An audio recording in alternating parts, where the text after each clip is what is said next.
have to change my plan. I should have realized there'd be another man. I overlooked that point completely until the big affair began. Before I knew where I was at, I found myself upon the shelf, and that was that. I tried to reach the moon, but when I got there, all that I could get was the air. My feet are back upon the ground. I lost the one girl I found.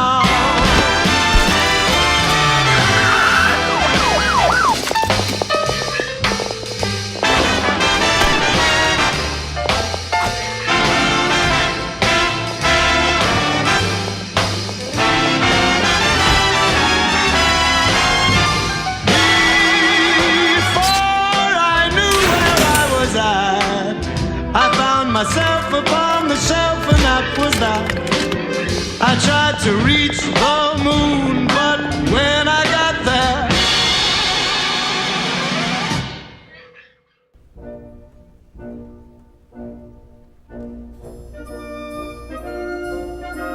the stories about Charles Sobhraj are as full of contradictions as the man himself.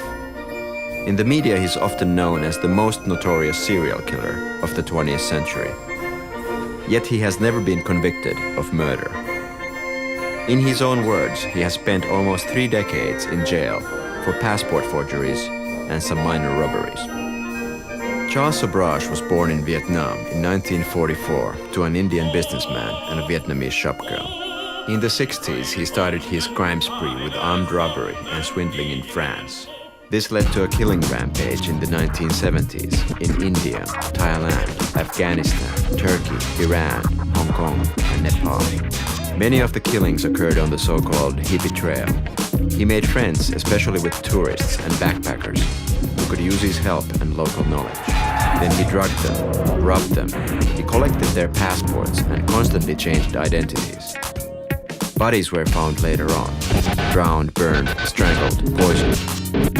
But there was no way to connect the killings to a single identity.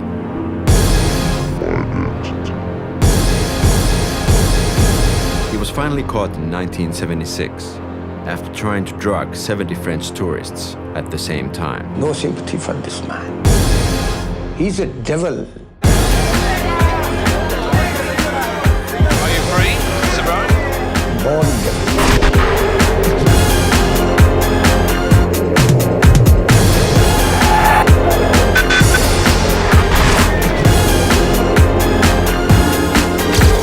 His jail period in India, Sobhraj was living in Paris as a free man. By then the media was onto him. There were bestseller books, magazine cover stories, TV interviews. The question first is that whether I committed murder. Did you?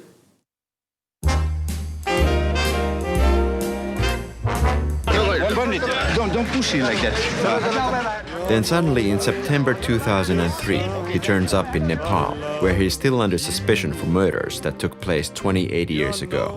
Only after an article in Kathmandu Times reveals that Sobhraj is in town, does the police pick him up. Non, rien de rien. Non, je ne regrette rien. Ni le bien.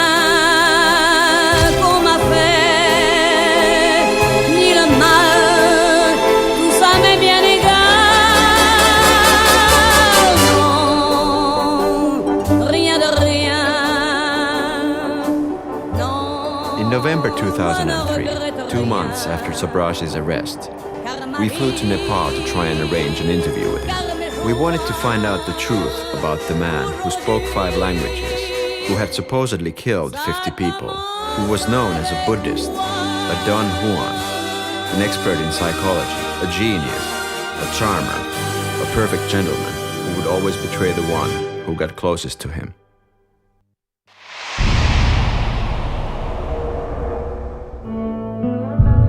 It was time to talk to the man himself. Getting an interview arranged in Kathmandu Central Jail turned out to be a challenge. Even close relatives of the prisoners had a hard time getting a visitor's permit. But there was a back door: money. We had to bribe every ladder of the jail administration to get in. Charles's lawyer, Sanjeev, is our middleman. He loves to handle money. And his new client brings a lot of cash flow. Sanjeev runs errands for Charles. The morning finally arrives when everything is ready to go. Our crew arrives at 6 a.m. in the morning. Because the jailers want to keep the interview secret, they decide to arrange it outside the jail in the courtyard. We are amazed at the lack of security. We're practically sitting out in the open, in the middle of a street. We wait until they let Sobhraj out.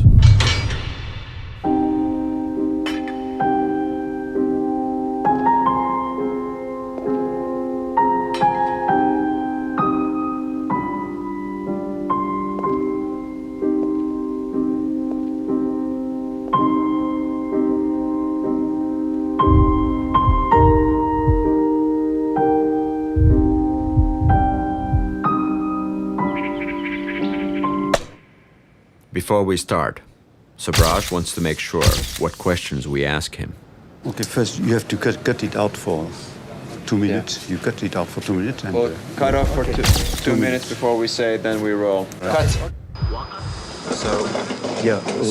The way I would... Okay, one of the questions that you may ask me is that, make a little bit dramatic, is that you can ask, do you regret, do you have any regret about your past life? Yes. Then to the BBC, then I will say, yes, I regret a part of my life. Okay. And you may say, which part? Then I say, a part. Okay.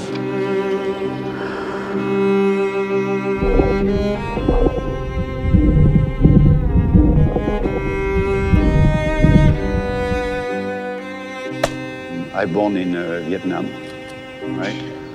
And that was in 1944, during just at the end of the war. And then I think that it was at the age of about 7 or 8 that I was sent to France. And then they left me for about 2 years in that pension. And I still remember that when my mother walked in that pension to see me after 2.5 years, she started to talk to me, happily. But I told her in French, I said, I don't understand what you are saying. Because I had completely forgotten the Vietnamese. We have heard most of this before. He even uses the same words as in previous interviews. We were more interested in his current activities. Why did he come to Nepal? Go. Well, I was working since the last few years for a French company, a production company, to make the documentary for that company. And I was asked to come here to make a research on the Nepalese handicraft. Nepalese handicraft? Yeah. Just once again, stop. I want to take this. It's on. It's on, okay. Yeah, come here. Yeah. Push. You follow me. Okay. Okay.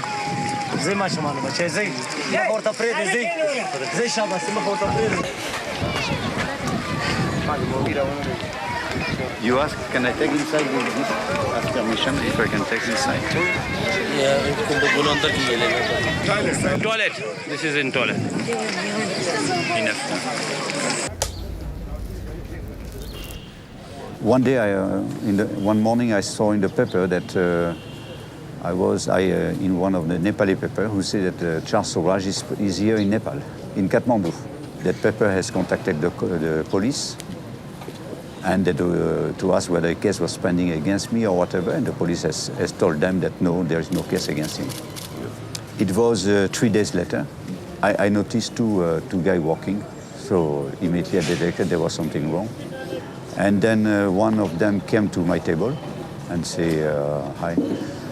He showed me his card. He said, I'm a police officer. I said, yeah, I can see. I guess I'll have to change my plan. So I asked the officer, what's wrong? He said, I don't know exactly now, but with my other chief, we'll see in the morning. I should have realized there'd be another man. And also, we have to check whether your passport is genuine. I say, of course, my passport is genuine. Because if I tell you I'm Charles Sobhraj, and nobody's going to claim that he's Charles Sobhraj. I overlooked that point completely until the big affair. Deputy Superintendent K.C. Ganesh was the arresting officer. Ganesh is trying to build a case against Sobhraj, but most of the files of the 28-year-old murder case are missing. मानसपटलमा रहेको एउटा case हो। जब म 12 वर्षको थिएँ, Charles सोब्राजले घटाएको घटनाको crime सिन म खुद मैले आफूले हेरेको थिएँ। एउटा डेड बडी हेर्ने जसलाई चाहिँ मर्डर गरिएको छ र मर्डर पछि उसको चाहिँ शरीरलाई चाहिँ ग्यासोलिनले चाहिँ जलाएर। On December 14th, 1975, Connie Jo Bronzik, 28, from Santa Cruz, California, checked into the Oriental Hotel on Freak Street, Kathmandu. Backpackers, dope smokers, hippies of all nationalities met here in the mid-70s to build a better world. Connie made new friends, like Lauren Carrier from Manitoba, Canada. On December 18th, Connie told her friends that she had met an amazing guy, a gem dealer who stayed at the 5-star Oberoi Hotel. On December 22nd, on the road to Dulikhel, near Kathmandu, a local farmer finds the severely burned and mutilated bodies of Connie and Laurent. Connie's ankles were bound together with rope. Her body was naked, her clothes burnt to the skin, her chest randomly stabbed. Biswas Shrestha, a retired inspector who was the investigating officer of the murder case in 1975, interrogated Sobhraj and his wife because the car they were traveling in was spotted near the crime scene. So we approached the car and interviewed the person, and we saw these photographs, this Laurent Carrier and this Connie Zibronis. And they say, I don't know, like this. So very clever, very clever. So this 50-50 chance, 50-50 chance. So we let him go. By the time Shrestha was about to arrest Sobhraj, they escaped Nepal. Sobhraj himself denies even being in Kathmandu before 2003. The only evidence they have got is this. 1, recovery of the people who died. 2, the witnesses who say that those 2 persons they were staying in this hotel. And that one plastic bag was found in the hotel where supposedly they say that I was staying. Besides that, nothing else. No witness, no anything.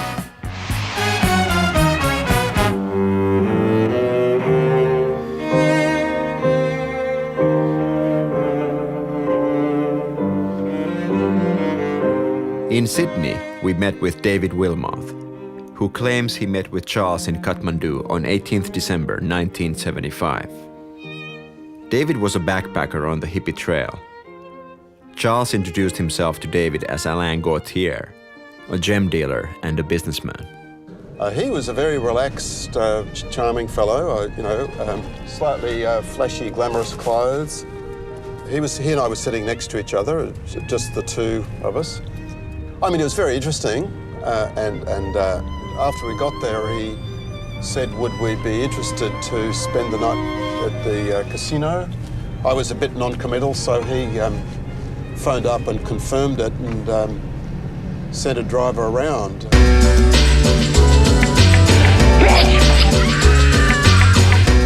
He gave me $50 when we went into the casino. My recollection was I lost it. But he said, oh, look, this is nice, let's keep talking.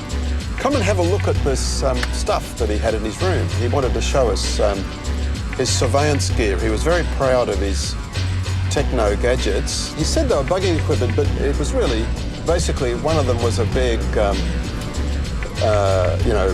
radio cassette player, as best as I could tell. He said, look, I'd like to see, let's get together tomorrow. Basically, he called ahead and said, look, I'm sending a driver around for you. We want to take you up to up the new road, to see this new road built up to the China border.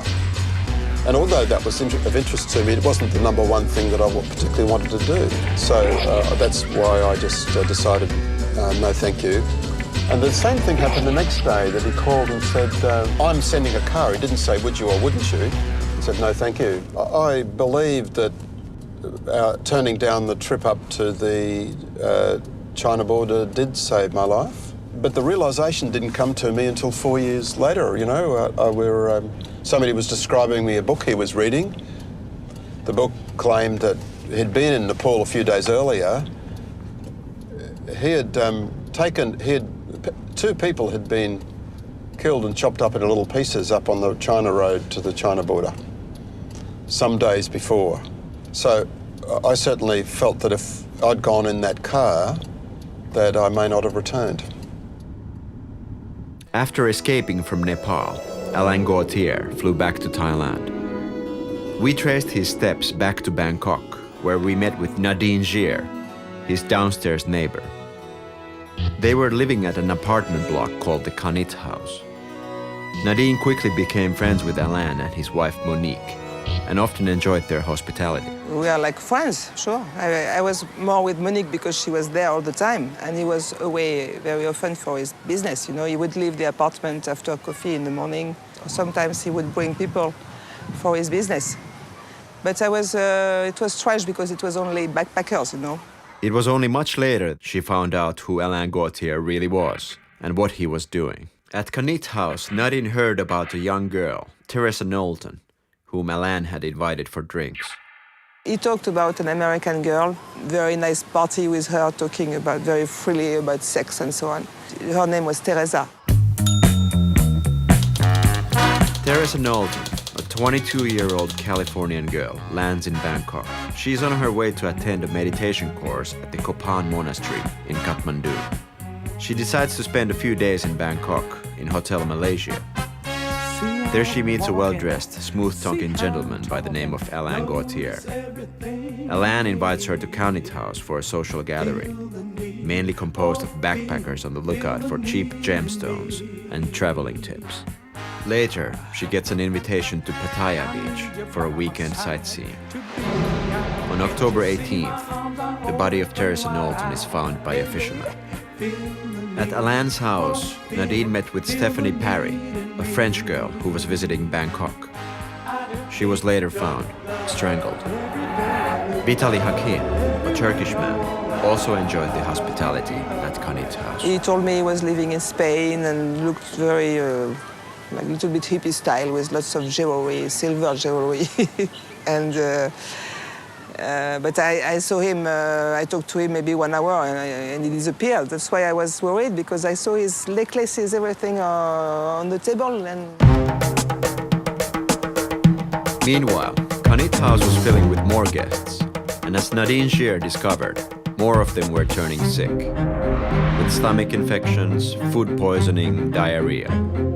They were often groaning in the guest rooms of Alain and Monique, who gave them so-called medicine. We were there and completely dependent from him because they lost their passports and money, and so they couldn't do anything. They had to stay there. I said, you must, bring them bad luck or put a spell on them, because many people coming here, most of them get sick. And he would say, but these people, they eat anything, they are not careful with the water. And Nadine also met with a young Dutch couple, Henk Pintanja, a PhD student in chemistry, and Cornelia Himker, 24. I saw them briefly, and then Alain moved to me and said, sorry, go to next door, I'm talking business with these people. And I think the next day I was there and I heard some screaming, and Monique told me the Dutch were sick. On December 18th, Bangkok Post runs an article about a dead couple found burned and charred in a rice field. The article mistakenly identifies the Dutch couple as Australian.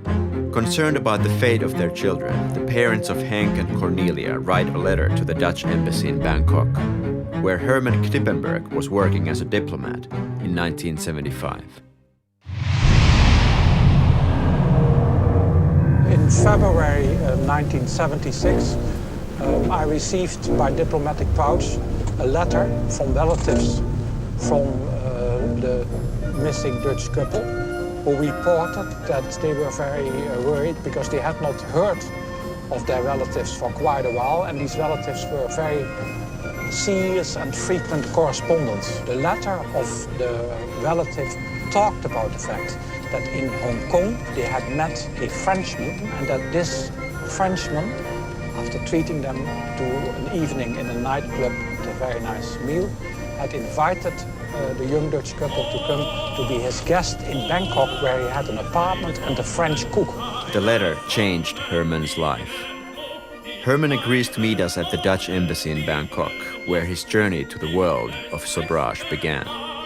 This journey would last a lifetime. After I had received from Holland photographs, recent photographs of the missing Dutch tourists, and after I had received dental records, the driver and myself went to the police hospital. And when I looked around me, I saw bodies stacked up on all kinds of, let's say, operation beds. Then suddenly I heard this cheery voice of Dr. Twijnstra, who was standing in the corner and saying to me, "Yes, Mr. Knippenberg, it's them." And there was Dr.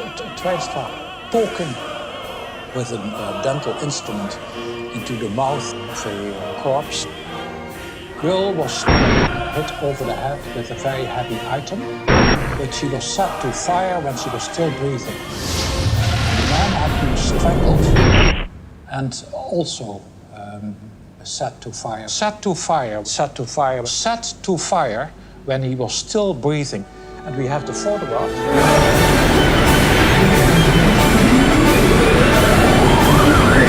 At the moment of death, he is still reaching out, trying to defend her. At that moment, it made me even more determined to try to put a stop to it, to the extent that that might not be official in my official task, but I said to myself that if I could make the difference, I certainly would.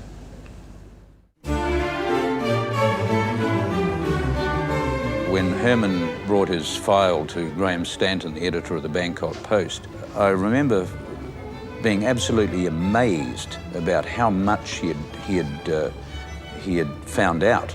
I was amazed that a diplomat would have to do as much digging as he had done. There are 4 books which were written about him. I have, of course, all 4 because I collaborated with the authors. The book by Richard Neville, The Life and Crimes of Charles Sobhraj, was even published in Thai. So of that book, I also have a version in Thai. You're nobody till somebody loves you. We called it the Bikini Killings, and I don't quite know why the editors in Hong Kong decided to call it the Bikini Killings, because really the only thing about a bikini was the girl who was found in the sea off Pattaya. There were sort of different types of murders in a sense. There were bodies found. One was found at sea, one was found in a tidal creek, and one was found partially burnt. The Thais kind of tended to look down on these people because they walked around in bare feet sometimes, wore sarongs, and they saw them as dirty, and they really didn't have a lot of regard for them. And I think if some of them died, there was probably a suspicion that it had something to do with their lifestyle. I don't think they had any suspects, no. I mean, these stories of bodies found appeared in the Bangkok Post, and nobody actually, none of us really tried to put it all together, except him. Dominique Renelot spent almost 3 months as a guest of the Gautier household, lying on their couch with stomach cramps. I said, "No, why don't you take him to hospital? It's not normal, he gets bad stomach for a month." And they said, no, we know very well about this kind of disease, we can help him here, we don't need to spend money in the hospital. Until he realized that he was drugged, because he stopped taking the medicine she was giving him, and as soon as he stopped the medicine, he was feeling better. He was the one who said Alan was a murderer. The first thing he showed us the Bangkok Post with the photo of the 2 Dutch bodies. He said, "Do you remember these people? They are not Australian, as the newspaper says. It's the 2 Dutch you met before you went to Hawaii. Alain killed them."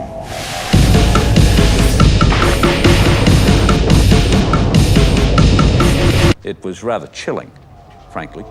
And the way they were able to do it with alacrity, I mean, there was just, they seemed to be able to move. There didn't seem to be any problem with authorities. We were playing badminton in the parking, and Yannick was upstairs with Dominique, and they called us. So we went upstairs. He opened the safe. There was a small safe, and he had the key. And he got out of the safe a paper bag from Foodland with 20 passports.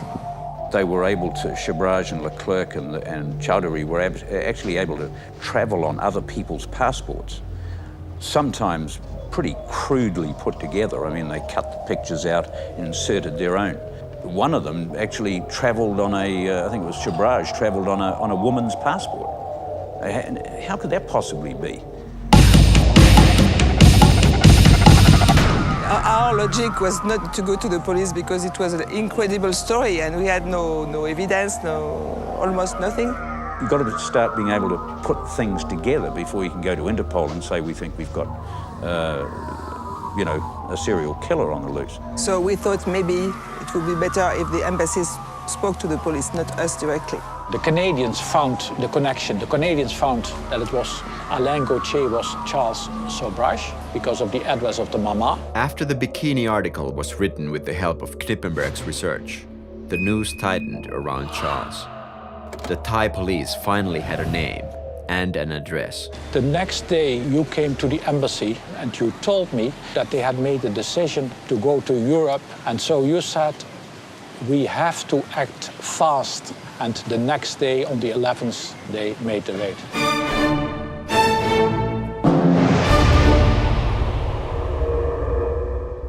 On 11th of May, Charles and Monique were arrested by the Thai police, but Charles was not keen on staying in Thailand to wait for an execution. Charles told his friend, confidant, screenwriter Farooq Dondi, how he escaped from Thailand. Charles Sobhraj was pretty close to conviction in Thailand, which holds definite execution, right? They put you up in front of a firing squad and shoot you. And at the time there was a military government, they do that just like that. And he actually escaped from police custody. I think he bribed people. But when I asked him, how did you get away?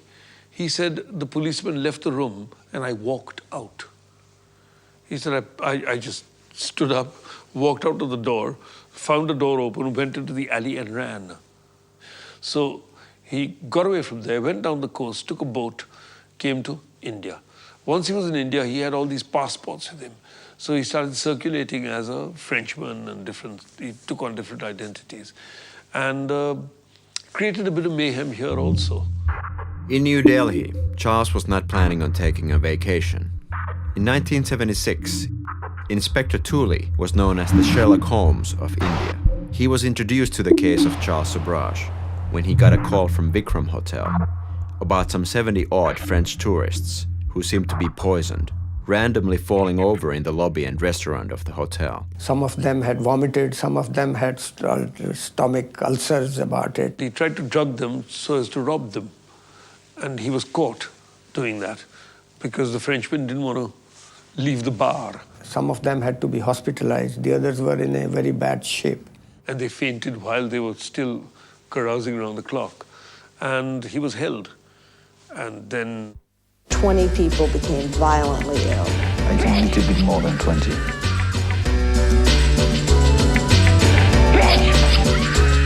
We met with Inspector Tooley, now retired, in New Delhi. When I reached Vikram Hotel at about dead of night, he was fixed in a chair in the room adjoining the manager's room, and he was furious, shouting absolutely on everybody around that they are committing a big blunder in detaining him. He was dressed very, nicely, wearing a very costly suit, a nice tie, a nice cotton shirt.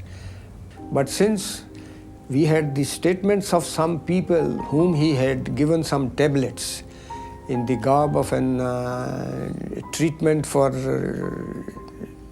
these stomach diseases, we decided to arrest him. and he was put in a lockup. And then brought him to my office in crime branch and started trying to talk to him about his real identity. But he was not coming around. He kept on saying, well, he's a rich French gem dealer and he's around on a world visit. He has a big business in Paris and in Bangkok. He has an apartment there. And he kept on this behavior for a very long time. He refused food. He said, nothing than less than 5-star food I can't take. I said, okay, we'll get you some food. We sent a man, got some sandwiches from Sobhraj Hotel. He was a little cooled down. He was a great player of yoga and he will sit in a trance for hours to come. He will not speak. He will not reply to any of our questions. We knew the story, what had happened. He was accompanied in Agra where he got into this group. And there were 3 very beautiful young girls with him. We were able to place them. The girls were in the Narula Hotel in Connaught Place. We searched their baggage. Some photographs were recovered. Out of those, there was a small photograph of a child. When we cornered those girls, who is she? She said, probably this is the daughter of Sobhraj. I had that photograph with me at that time when we were questioning him. Seeing that he's a very hard nut to crack and he's not coming up with anything, I adopted, a soft approach. I said, okay, let us forget your crimes. Are you married? He said, yes. Have you got some children? He said, yes. I took out that photograph of his daughter. I said, who is she? Oh, she's my daughter. I love him, she loves me. He started cursing and some tears came out of his ears. This was the defining moment in the career of Charles Sobhraj. Out of all people, a police inspector, a bureaucrat, managed to play the player and have the devil itself confess. And then they found out that he was Sobhraj.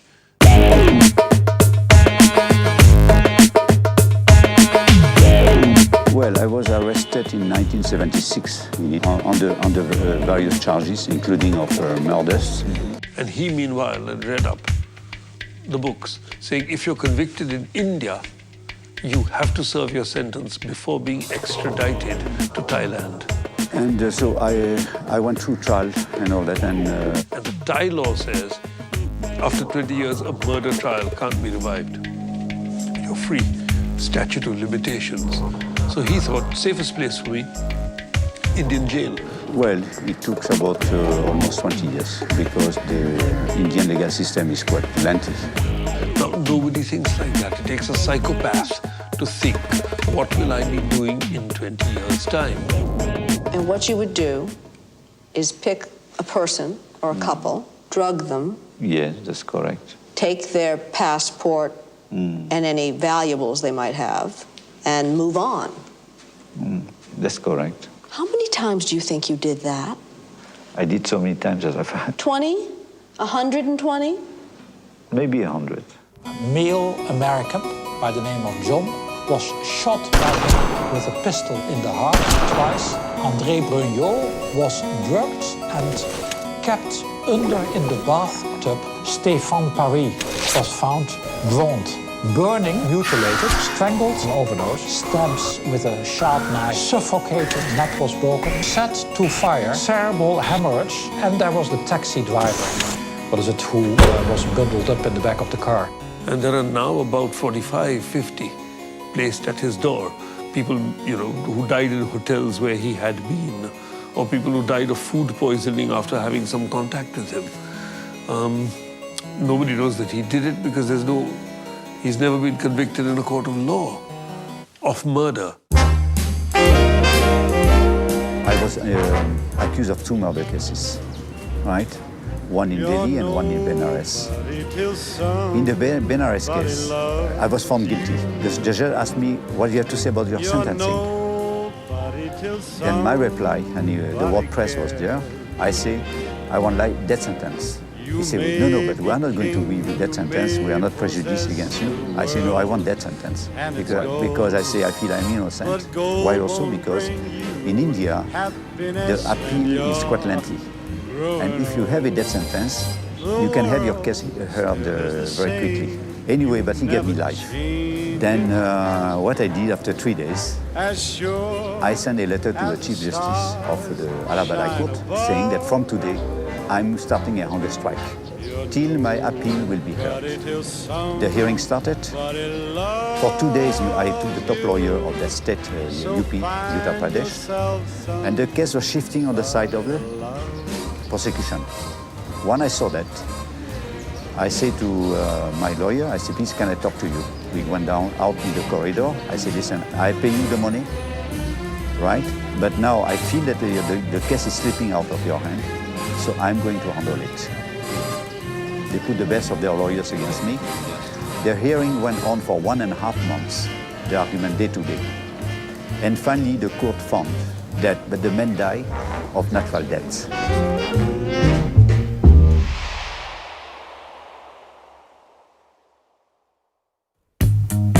Charles's accomplices joined him in jail, including Monique, whom Charles claimed to be his wife and a TV star. He was reposing a lot of confidence in her. She was absolutely acting like a partner with him in all those crimes. Monique, or Marie-Andre Leclerc, fell in love with Charles Sobhraj in May 1975. She was a nurse and she knew the medicura and pharmaceutical preparations. She was a great asset to him in that part of the crime. In August 1975, Monique left her life behind in Montreal and moved to Bangkok to live with Alain Gauthier, whom she described to her friends as mysterious, exciting, sexy, dangerous, all that she was looking for. She got more than she bargained for. I just need your love. Every day I need love. Every way I want it. Without your sweet, sweet love. One day she said, he wants me to have a baby, but I don't want to have a baby from him. It would be a monster. Many stages she said she wanted to leave, but she could not leave. But she couldn't. She had no passport. She had no money. And she said, he will find me if I go away. He will find me and kill me. Your love is tough. Charles Sobhraj knows women. Women, for some reason, want to know Charles. During his time in Tihar, at least 5 women fell in love with Charles and wanted to marry him. The first one was an American PhD, Sharon Walker. Sharon Walker, one lady came and she never came to defend. She what I know, she wanted to marry him, but that was not allowed. Even his female lawyer, Sneh Sangar, fell for his inexplicable charm. He got married several times in jail. So every third lady he meets, he wants to marry him. Jacqueline, how and when did you fall in love with Charles? Last year. Are you looking forward to getting married soon? Oh, yes. We have got our divorce papers. I have to take care of my fiancée. And he lets you use his office. Yeah, that is correct. Even he put a bed there. So that you can make love to your girlfriend. You know, such kind of thing is always in private. I don't think I had so many relationships with women. Few only. Yeah. Because when I get attached to one person, then I really get attached deeply. Yes. And sincerely. You know, I cannot, for example, go with a woman just for sex. I have to feel something. I have to. Charles Sobhraj demonstrating his manhood. You should have seen the color photograph of it. Your love is so important to me. Well, the devil has its own charm. Carol Kershaw was a young woman living in Australia when she read Richard Neville's book, Life and Crimes of Charles Sobhraj. This book convinced her to write to Charles, who subsequently invited her to meet him in Tihar jail. Well, I guess it just started off as curiosity and as a friendship, and then, we sort of, the feelings sort of got deeper, I suppose. Sometimes, there's a lot that can be written in letters that words aren't spoken, so every time I get a letter from you, it makes me happy for a few days. Write to me often. Why didn't you tell me about your birthday? Didn't I have a right to know? Could I send a photo? He did some drawings at one stage for me. There's a letter somewhere from his mother. Oh, there was the jewellery. There were some flowers as well, which I have dried. I'm so excited about seeing you, I don't recognise myself anymore. And you're the one that's changed me like that. Yeah. August, September, like every week, every 2 weeks. Sometimes there'd be 3 or 4 letters a day.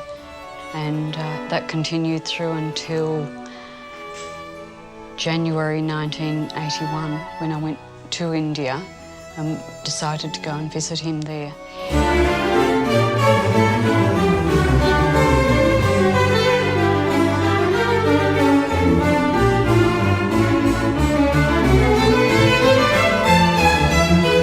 I was really surprised when I first saw him because I didn't expect him to be so small.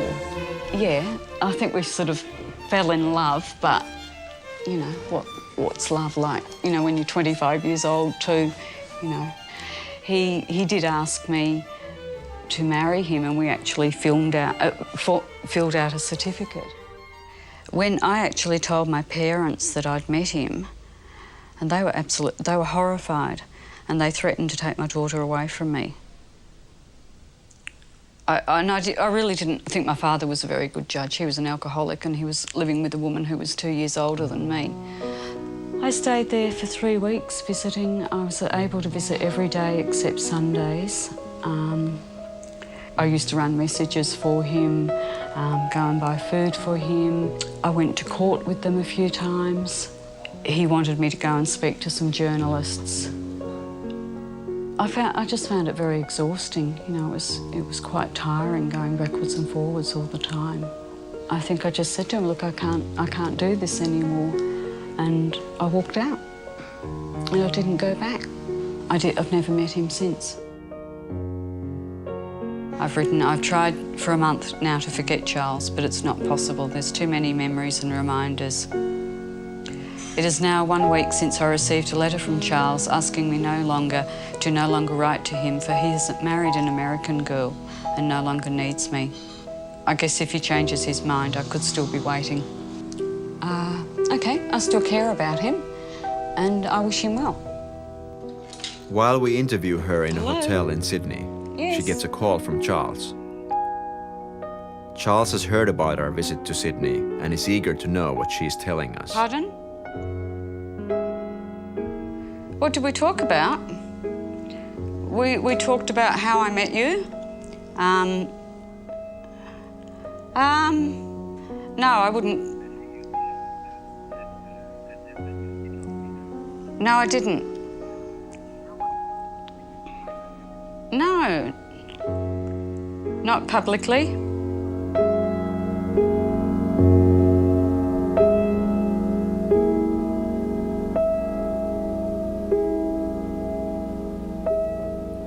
We could find only one man who genuinely believes he's a friend of Charles Sobhraj. Former Indian Army Captain Rathore was Charles's jailmate in Tihar. In 1996, Rathore paid Charles his bail. When I entered Tihar, the Charles aura was already existing in Tihar. People talked about this fellow. And I saw from a distance initially, he used to roam about in the jail like a king. Rathore had been jailed for false treason charges and now needed a helping hand. Everybody was afraid of him, including the jail staff. Well, the Indian press, they started to call me the king of Tihar jail. He used to tape conversations. Then he tried to blackmail the jail staff. If you meet him, if you look at him in the first go, nobody could, imagine that this person could be deadly. He's so soft-spoken, so nice-mannered, intellectual. You can discuss anything with him. He's a genius, there's no denying the fact. But he's put his genius into a bloody wrong side. Turns out Sobhraj wrote a thesis about Jean Genet and numerous other short stories and books. He's written a book called Chandraesh. I don't know whether it's published or not. That is about the Indian woman and the dowry system of India. It was so fascinating book, very beautiful book. I used to type that for him. But even in Rathod's case, Charles couldn't resist a practical joke. You know, he had two tomcats, one called Mina and another was Tiger. Where he had drugged one of them. And he wanted to use the same drug on me also, possibly. He offered me a toffee. But I could read that twitching, it's a split second on his lips. Mischievous, that thing. I opened that toffee, broke the toffee, and there was something. He just wanted to test the drug. It was a harmless drug, but he wanted to see the effect. He used to do it with everybody.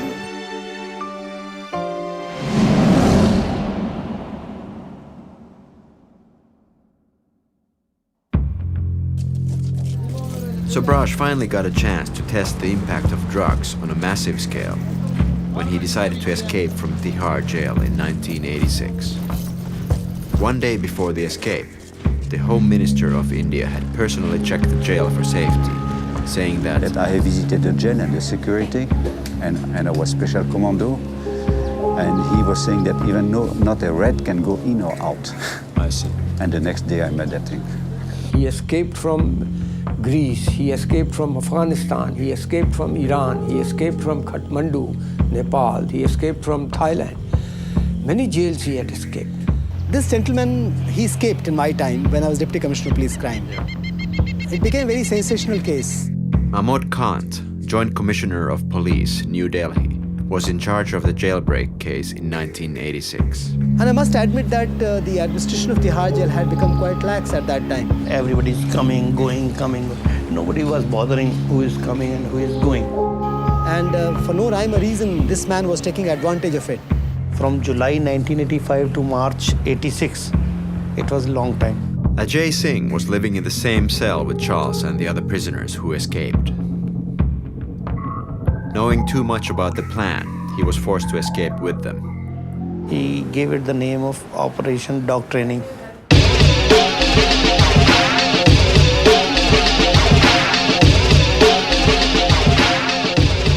I managed to, with a team of three people, three prisoners. What they really did was every Sunday, they cook a meal inside the jail. So they made a situation where all the guards would look forward to having lunch, from their kitchen. At some times, they were asking for whether you are having something to eat, and it became a routine matter. And what he did that he wanted to celebrate birthday. In that context, he mixed up this tablet into that sweet dish, which he prepared himself, as he says. Jail warders and head warders, they joined it. The guards, the jailers, the security staff. They enjoyed the meal. And 40 minutes later, they were all snoring.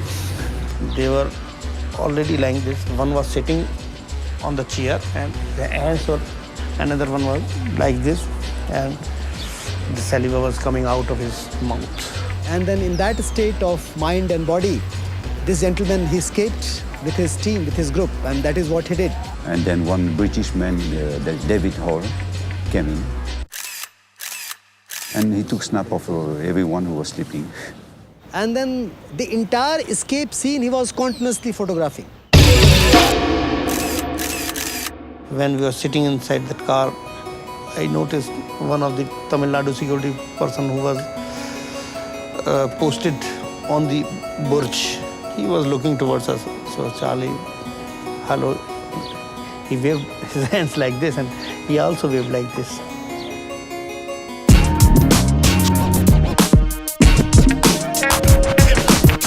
From Sona, we took some petrol. From Alwar, we purchased some clothing. We left that particular car at the station, got into the train. from Navsari. He has arranged some boats. From through that boats, they have to cross the borders, Indian borders, and to go somewhere else.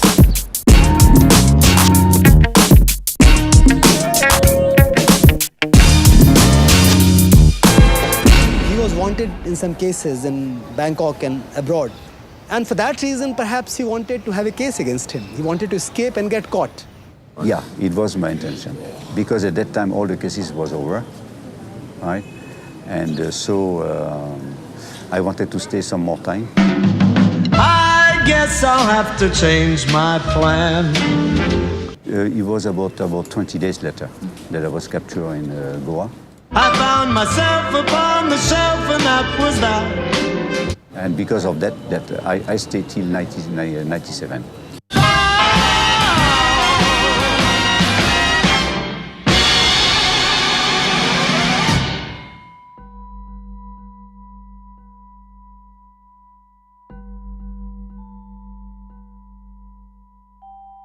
After the statute of limitations in Thailand expired in December 1995, Sobhraj started preparing an aggressive legal case to secure his release. When he was released, he was rearrested. He was taken in by the Indian security forces and chucked into a detention center, not a jail, because he didn't have a passport. The government did not want him to be out on the streets.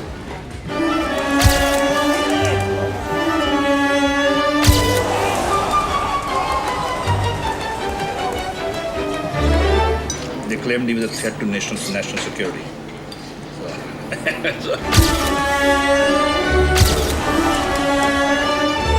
They just didn't want him outside giving television interviews.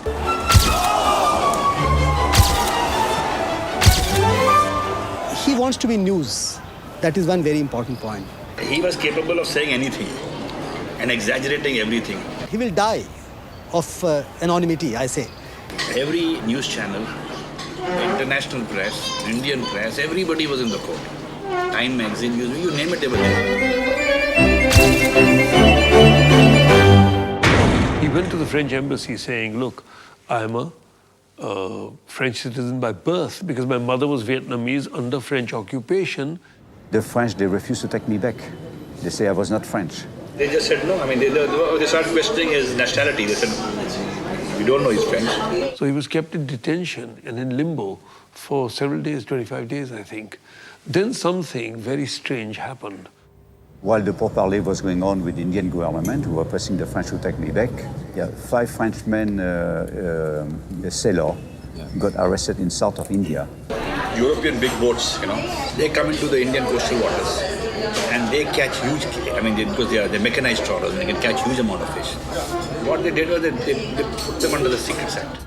And the police arrested them, the security guards took them in, and the Indian Home Office said, we're going to try these guys as spies. The idea is to put a scare into people and make sure that they don't come near the coast, French media, who was of course attacking me, that how can India release a person like Charles Sobhraj and then keep 5 innocent people for spying charges? So they said, we'll make a deal, You release these 4, we'll take Sobhraj.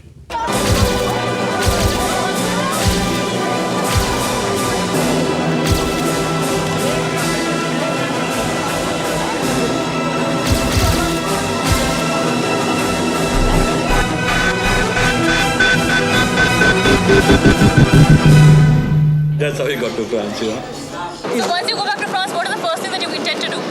The first thing? Well, at first I was busy with the press. When he came out of Tihar jail and landed in Paris, he put a paper bag over his head because he'd sold his photographs to a particular magazine. And then after that I met the lady who has become my second wife and with whom now I have a child who is 6 years old. He says that's what matters to him the most. But what seems to matter to him is staying alive and making some money too. He was trying all sorts of things in Paris, trying to get a movie made about himself. He loved the idea of, somebody told him Johnny Depp will play you, and he said, yeah, that's quite right, exactly right. And it was him calling me usually to say, no, listen, you old man. No, just you listen. Yeah? That's how he talks. And you'd have to listen. He'd show me sometimes catalogs of tanks from Kazakhstan and armored cars and say, look at this stuff. Everything was running smoothly in Paris for 6 years, with family, the media, a business career. Then Sobhraj travels to Nepal in 2003, risking another capture. What was so important in Nepal? He said, you see, Al-Qaeda and people, they're out of money. And they need cash. So they've forgotten about Islam and everything. They're selling all this stuff. And it's a very good market.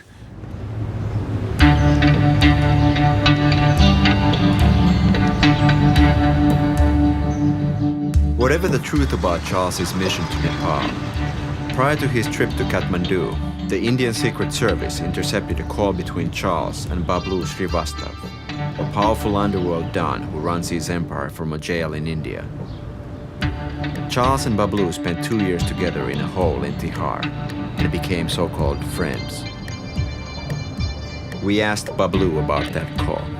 हाँ बात कर लेते कभी-कभी मगर ऐसा कोई मालूम था नेपाल आया है वो ये मालूम चला था नेपाल आया है बाद में अरेस्ट हुआ फिर पता चल गया बस पहले ही मालूम था नेपाल आया है और कभी-कभी बात कर लेते एक्चुअली मैं इंडिया से वो वांटेड नहीं था और ऐसा कोई ऑब्जेक्शन बात भी नहीं है कि उससे बात ना कर सकते हो. Bablu's lawyer, Deepak Masi, tries to be equally vague about their connection. What is wrong in it? I mean, Charles and Bablu, they are by no provision on this planet Earth precluded from entering into a business deal. The question is if the object of that business deal was legitimate or not. And since I don't know anything about the deal exactly, I can't say. But anybody, any two person can enter into. Unofficially, we find out that Bablu has promised to destroy his arch-rival, another mafia don, Dawood Ibrahim, who is not only at the top of the CIA target list, but also runs a global criminal empire estimated to be worth hundreds of billions, and lives in Pakistan under the protection of Pakistani military. We ask ourselves, how does Charles fit into this yet another very messy picture? Charles himself keeps insisting that he wants to make a documentary about Pashmina shawls in Nepal.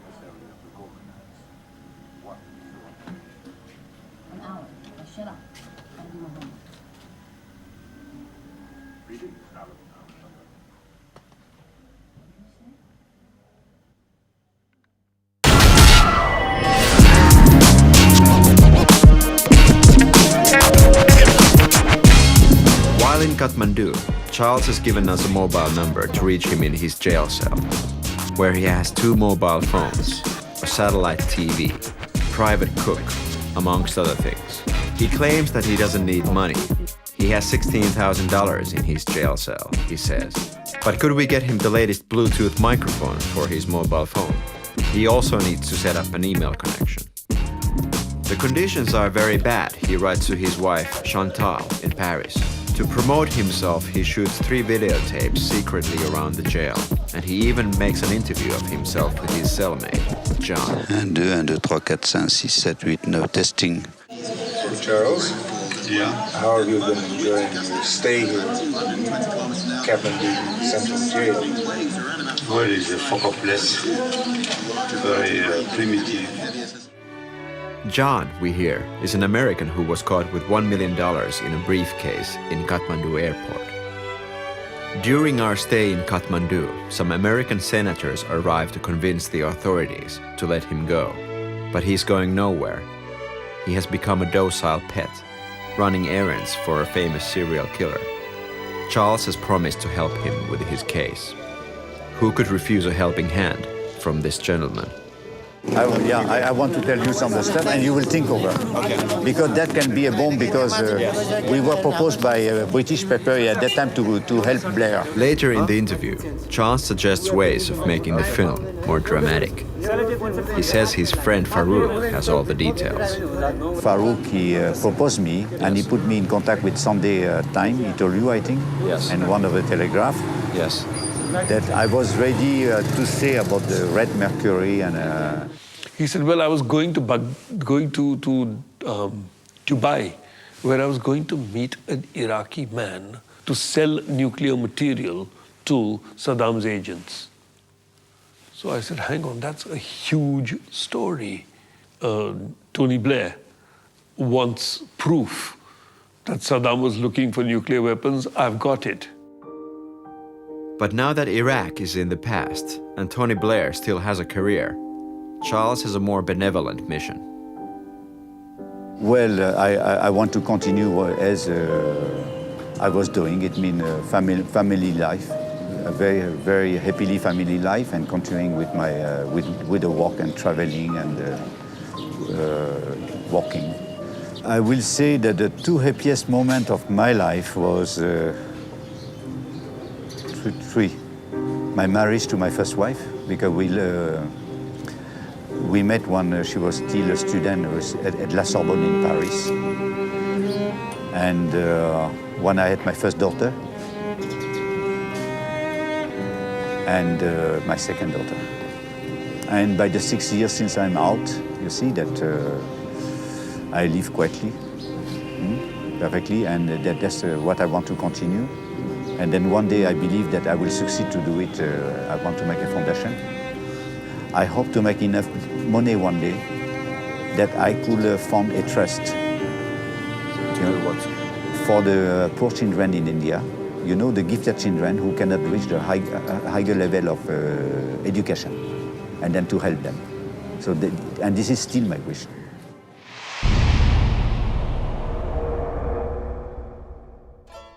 Sobhraj is an extremely damaged personality. I always wanted to get Charles to say what he had done and what attitude he took to what he had done. Because what fascinates one about a character like that, who's reputed to have killed a lot of people, is how do you kill people? What's it about? Why do you kill people? I mean, aren't you taking any responsibility for snuffing out somebody's life? When you ask this question from him, he always said, "Yeah, I have never killed good people." I soon discovered that Master Sobhraj had absolutely no idea of right and wrong. He would always betray that person who is most innocent, who trusts you.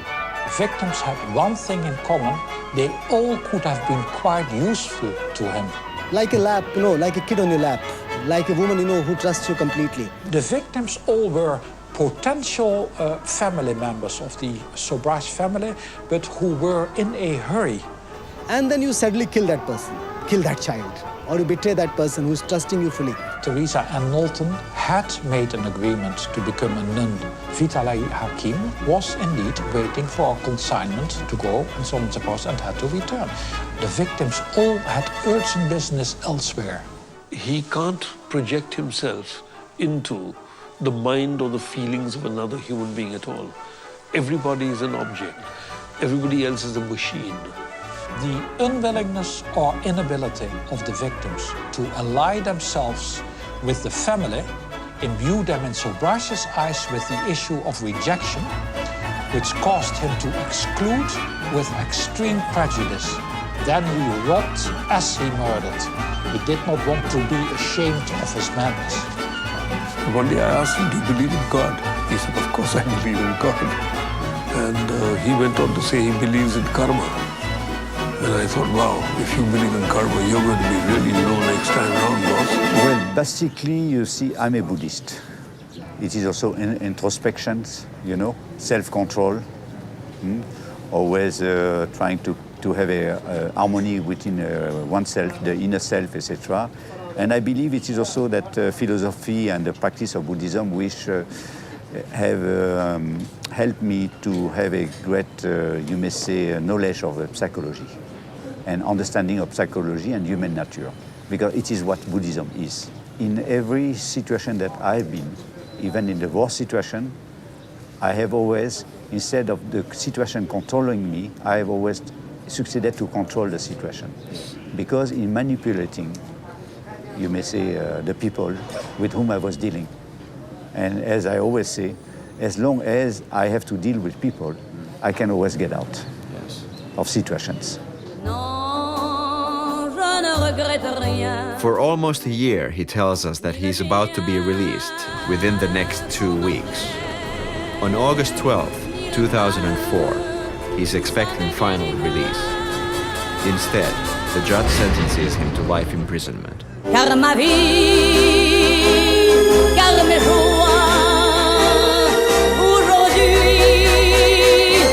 Sobhraj is outraged. He didn't even call a single witness. Nothing.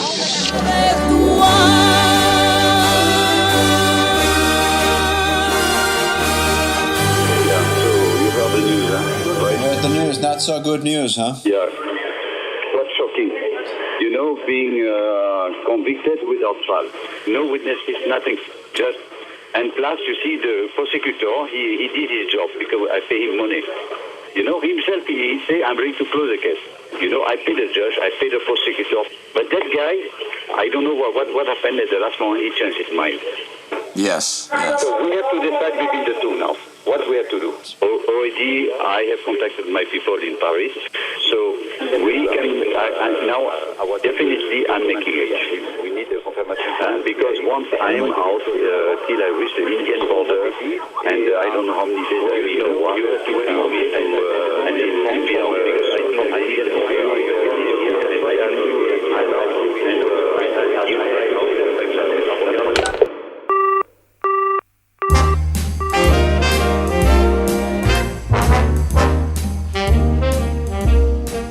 You're nobody till some. Okay, Charles Sobhraj, thanks for meeting us.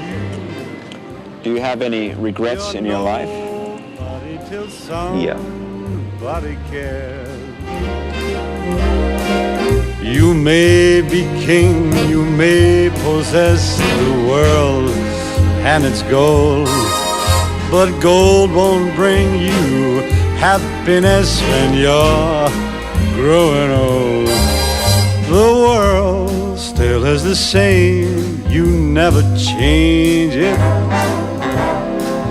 As sure as the stars shine above, you're nobody till somebody loves you. So find yourself somebody to love.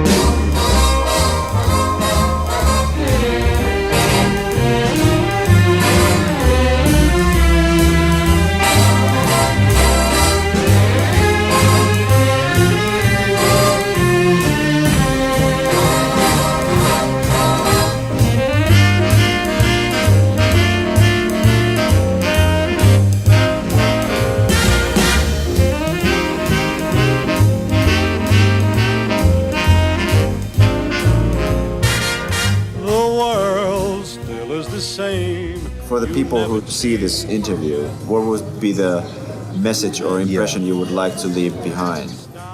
Well, I believe it is to the people to judge, not me. Is it not me to say you think how they have to see me? Do you think you're a misunderstood, misjudged character in the media? I believe so. Find yourself somebody to love.